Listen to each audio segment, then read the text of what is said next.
할렐루야, 복된 아침입니다. 새 찬송가 348장 마귀들과 싸울지라 함께 찬양하시면서 11월 29일 금요일 가정에서 드리는 새벽 예배를 시작하겠습니다.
(11월은) 감사의 달을 맞이하여 감사 제목을 갖고 함께 기도합니다. 감사를 고백하고 표현할 때 놀라운 역사가 일어나는 줄 믿습니다. 오늘은 우리의 실수와 실패 후에도 다시 시작할 수 있는 기회와 힘을 주심에 감사하게 하소서, 이 제목으로 함께 기도하겠습니다. 기도하시겠습니다. 사랑과 은혜가 풍성하신 하나님, 오늘 이 새벽 주님 앞에 나오게 하시니 감사합니다. 무엇보다 우리의 좋으신 아버지가 되어주셔서 우리의 모든 실수를 용납하여 주심에 감사드립니다. 실패한 것으로 끝난 것이 아니라 아버지 품에 안겨 새롭게 일어날 수 있는 기회와 힘을 허락하여 주심에도 감사드립니다. 이 감사가 우리의 입술에 날마다의 고백이 되게 하여 주시옵소서. 이제 주님 주시는 말씀 듣습니다. 생명의 말씀이 깨달아지는 은혜 허락하여 주시고 말씀 앞에 우리 삶을 결단하는 시간이 되게 하여 주시옵소서. 예수님의 이름으로 기도드립니다. 아멘. 오늘 우리에게 주신 하나님의 말씀은 사무엘상 17장 17절에서 30절까지의 말씀입니다. 함께 읽겠습니다. 이새가 그의 아들 다윗에게 이르되, 지금 내 형들을 위하여 이 볶은 곡식 한 에바와 이 떡 10덩이를 가지고 진영으로 속히 가서 내 형들에게 주고 이 치즈 10덩이를 가져다가 그들의 천부장에게 주고 내 형들의 안부를 살피고 증표를 가져오라. 그때 사울과 그들과 이스라엘 모든 사람들은 엘라 골짜기에서 블레셋 사람들과 싸우는 중이더라. 다윗이 아침에 일찍 일어나서 양을 양지키는 자에게 맡기고 이새가 명령한 대로 가지고 가서 진영에 이른즉 마침 군대가 전장에 나와서 싸우려고 고함치며 이스라엘과 블레셋 사람들이 전열을 벌이고 양군이 서로 대치하였더라. 다윗이 자기의 짐을 짐지키는 자의 손에 맡기고 군대로 달려가서 형들에게 문안하고 그들과 함께 말할 때 마침 블레셋 사람의 싸움 도두는 가드 사람 골리앗이라는 자가 그 전열에서 나와서 전과 같은 말을 하매 다윗이 들으니라. 이스라엘 모든 사람이 그 사람을 보고 심히 두려워하여 그 앞에서 도망하며 이스라엘 사람들이 이르되, 너희가 이 올라온 사람을 보았느냐?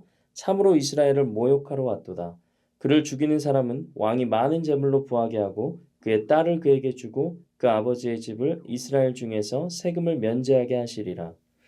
다윗이 곁에 서 있는 사람들에게 말하여 이르되 이 블레셋 사람을 죽여 이스라엘의 치욕을 제거하는 사람에게는 어떠한 대우를 하겠느냐. 이 할례 받지 않은 블레셋 사람이 누구이기에 살아계신 하나님의 군대를 모욕하겠느냐. 백성이 전과 같이 말하여 이르되 그를 죽이는 사람에게는 이러이러하게 하시리라 하니라. 큰형 엘리압이 다윗이 사람들에게 하는 말을 들은지라. 그가 다윗에게 노를 바라여 이르되 내가 어찌하여 이리로 내려왔느냐. 들에 있는 양들을 누구에게 맡겼느냐. 나는 내 교만과 내 마음의 완악함을 아노니 내가 전쟁을 구경하러 왔도다. 다윗이 이르되 내가 무엇을 하였나이까. 어찌 이유가 없으리이까 하고 돌아서서 다른 사람을 향하여 전과 같이 말하매 백성이 전과 같이 대답하니라. 아멘. 오늘은 하나님의 편에 서는 사람이라는 제목으로 하나님 말씀 증거하겠습니다. 오늘 본문은 40일 동안 지속된 블레셋과 이스라엘 전쟁을 그 배경으로 하고 있습니다. 이스라엘 군대의 사기는 다 떨어졌습니다. 어제 본문 16절 말씀을 한번 보십시오. 그 블레셋 사람이 40일을 조석으로 나와서 몸을 나타내었더라. 전쟁을 시작도 못했는데 이스라엘은 골리앗 한 사람의 외치는 소리에 두려워 떨고 있습니다. 이렇게 전쟁이 끝나지 않기 때문에 다윗의 아버지는 전쟁터에 나간 아들들의 안위가 걱정이 되었습니다. 그래서 그는 막내 다윗을 전장에 보내 형들의 안부를 살피고 그 증표를 가지고 오라고 시킵니다. 17절의 말씀이죠.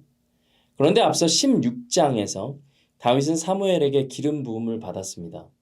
다윗은 언젠가 사울에 이어 이스라엘의 왕이 될 사람으로 지명이 된 것입니다. 사무엘에게 기름 부음 받은 다윗은 그 어깨뽕이 차오를 법하지 않았을까요?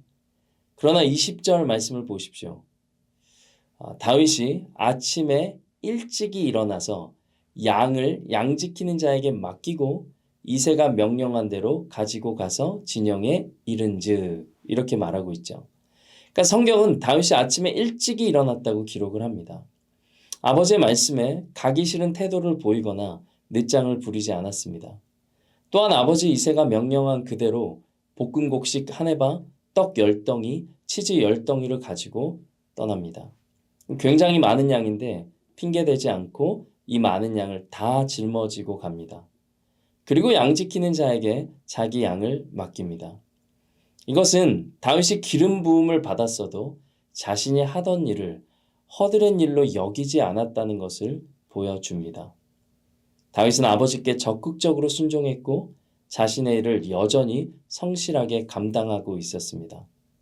즉 다윗은 사울의 다음 왕이 될 사람으로 자기 위치를 과장하지 않았다는 것을 말씀을 통해 우리는 알 수 있습니다. 제 아버지도 목회자이십니다. 신학교를 다니시던 중에 건강이 좋지 않아서 휴학을 하게 되셨습니다. 청년 시절에 형님 가족과 함께 살면서 집안의 경제적인 부분도 책임지셨습니다. 그런 상황 속에서 아버지는 자기의 건강 문제와 또 경제적 여건 때문에 목회자의 길을 걸어야 할지 그만둬야 될지를 깊이 고민하셨습니다. 결국 진로에 대한 확신을 얻고자 기도원에 가셨고 그곳에서 간절히 기도하는 중에 환상을 보게 되었습니다. 그 환상의 내용은 이렇습니다. 아스팔트가 보이고 중간에 노란 줄이 보이더니 들판에 푸른 풀이 보이고 하얀 양떼가 셀 수도 없이 밀려오는 환상이었습니다. 함께 기도원에 올라가신 분에게 지금 저 앞에 보이는 게 보이냐고. 네, 그렇게 물었는데 보일 리가 없죠. 돌아오는 답은 전도사님이 환상을 보는 것이니 계속 기도하세요 라는 말을 들었습니다.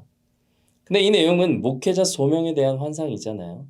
눈을 뜨나 또 눈을 감으나 이 환상이 계속해서 보였고 그렇게 기도원을 내려온 후에 한 번도 뒤돌아보지 않았다고 말씀을 하셨습니다.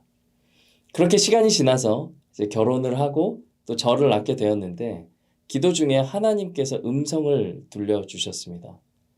근데 그 음성의 내용은 너는 내 아들의 모판이 될 것이다.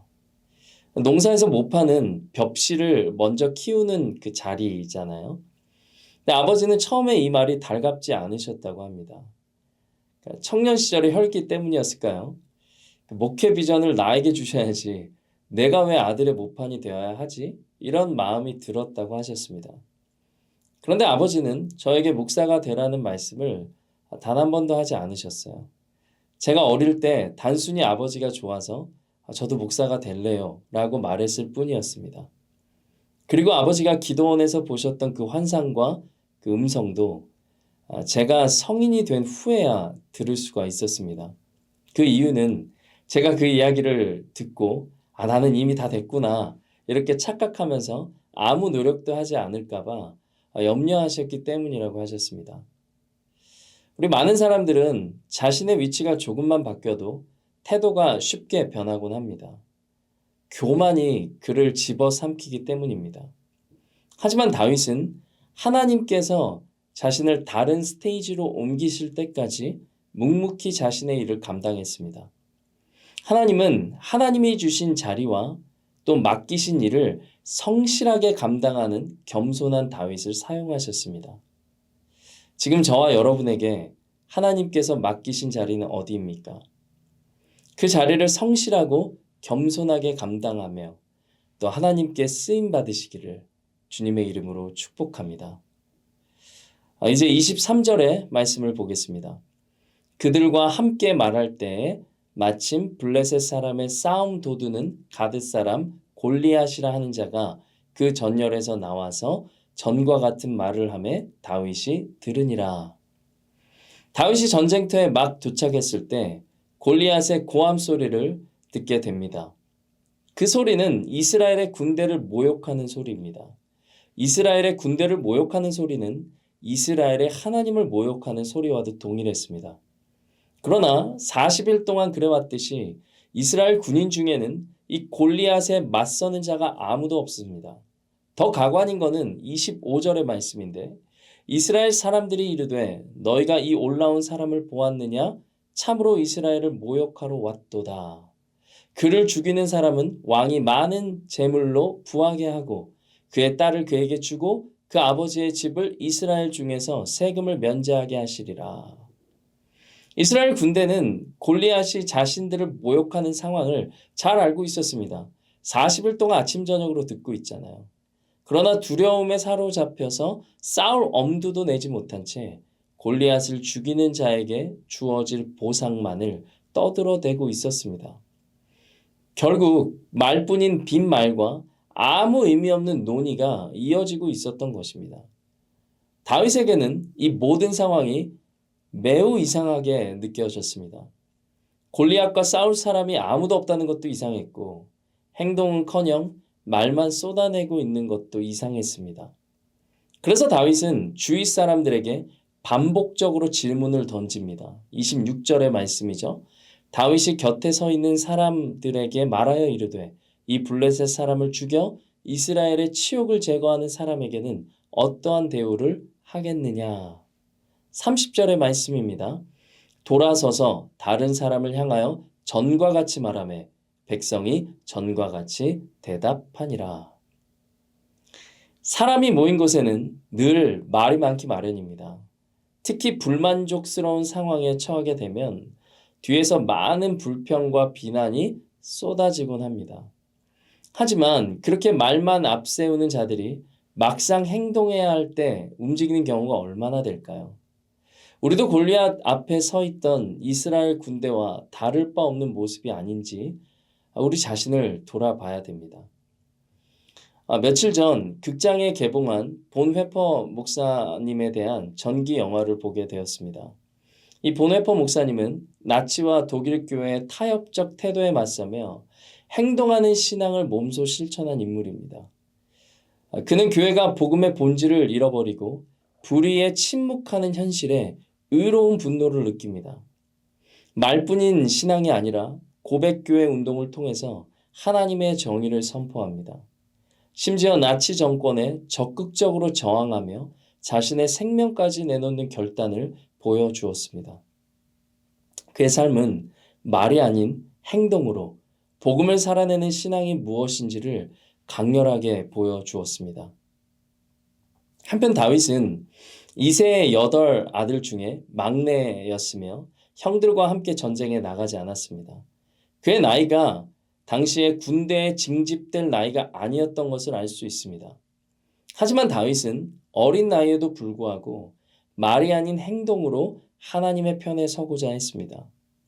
하나님은 우리를 거룩한 삶으로 부르셨습니다. 거룩한 삶은 단순히 말뿐인 신앙에 그치지 않습니다. 말과 행동이 일치할 때 우리는 하나님이 기뻐하시는 거룩한 삶을 살아갈 수 있습니다. 우리의 교회, 또 우리의 직장, 우리의 가정에서 거룩한 말과 거룩한 행동을 살아내고 있습니까? 하나님을 위해 적극적으로 두 팔 걷어붙이고 우리가 행동해야 될 자리는 어디입니까?